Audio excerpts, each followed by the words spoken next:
Can you describe one of your happiest memories? When my daughter was born. Really? I had 3 boys. They were 2, 4, and 6. No, 6, 8, and 10 when she was born. Oh, wow. And I just thought I was going to have another boy. Mm-hmm. And she was my easiest delivery. Everything went really fast. And I couldn't believe it was a girl. And I think she was born in the evening, and I stayed up all night calling friends and them calling me and talking about it. That's sweet. That was a pretty happy moment. Oh. Can you tell me about where you grew up and what was it like? Well, let's see. We lived on farms until I was 10. My dad was a tenant farmer, which means that we got the house and then he'd run the farm for the owner. Okay. And the owner many times was a guy who lived in town who owned this farm. Mm-hmm. Needed somebody to run it. And so we moved quite a bit. Okay. But we had a special farm that we all enjoyed and have the best. All of us remember the memories there. We were there 4 or 5 years, and that was a long time for us. And so I was the one I was the baby of the family, the fourth one, and my brother and sister were 4 and 6 years older than me, but I would tag them around all the time. I would tag along behind them, and they would do things to try to get me to go back in, like climb up on top of the shed, and I'd climb up right behind them. They couldn't get rid of me. That's funny. Can you tell me about any lessons you've learned from your relationships? Do you have any wisdom to pass on about love?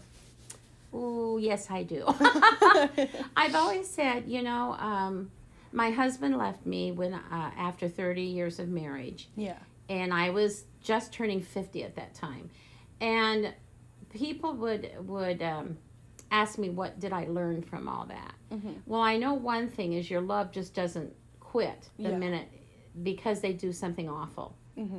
And I remember I was very, very devastated. I had no idea that he had this other life and this other woman and all that, and other women.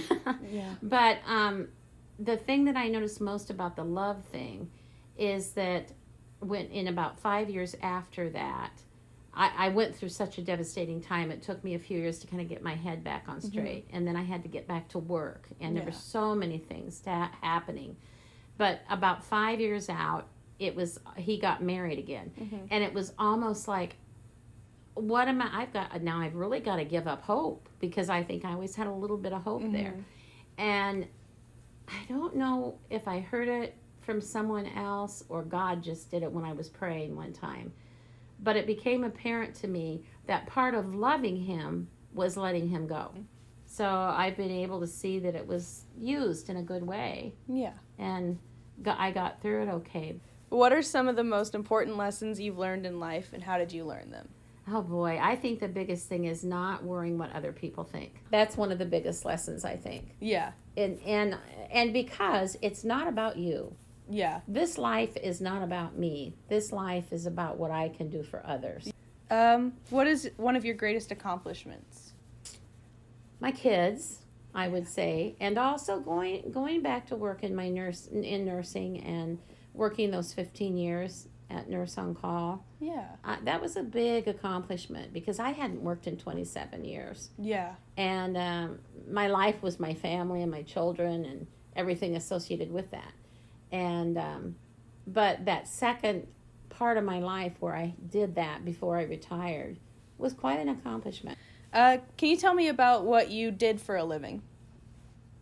Well, I was a nurse. Mm-hmm. I got trained as a nurse, and I worked for a couple of years and then had children.